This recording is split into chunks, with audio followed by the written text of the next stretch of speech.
ప్రధాని మోడీపై రాహుల్ గాంధీ మరోసారి విమర్శలు చేశారు. ఇప్పటివరకు మోడీ ఏ విద్యార్థితోనూ మాట్లాడలేదని అన్నారు.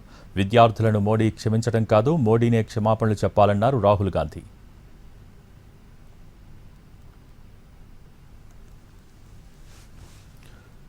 నీట్ పేపర్ లీక్ కారణంగా పిల్లల్ని కోల్పోయిన తల్లిదండ్రుల కన్నీళ్ల కంటే మరో దుఃఖం ఉండదన్నారు. ఆ బాధ వారిని శాశ్వతంగా వెంటాడుతుందన్నారు రాహుల్ గాంధీ.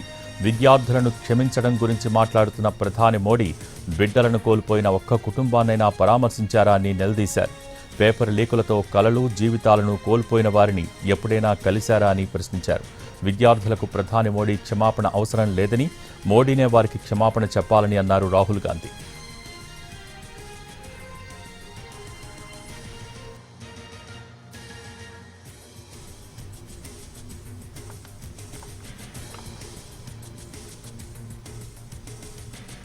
ప్రధాని మోడీపై రాహుల్ గాంధీ మరోసారి విమర్శలు చేశారు.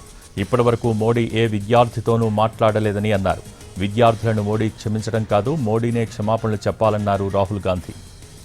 నీట్ పేపర్ లీక్ కారణంగా పిల్లల్ని కోల్పోయిన తల్లిదండ్రుల కన్నీళ్ల కంటే మరో దుఃఖం ఉండదన్నారు.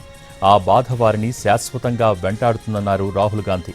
విద్యార్థులను క్షమించడం గురించి మాట్లాడుతున్న ప్రధాని మోడీ బిడ్డలను కోల్పోయిన ఒక్క కుటుంబాన్నైనా పరామర్శించారా అని నిలదీశారు. పేపర్ లీకులతో కలలు, జీవితాలను కోల్పోయిన వారిని ఎప్పుడైనా కలిశారా అంటూ ప్రశ్నించారు. విద్యార్థులకు ప్రధాని మోడీ క్షమాపణ అవసరం లేదని, మోడీనే వారికి క్షమాపణ చెప్పాలని అన్నారు రాహుల్ గాంధీ.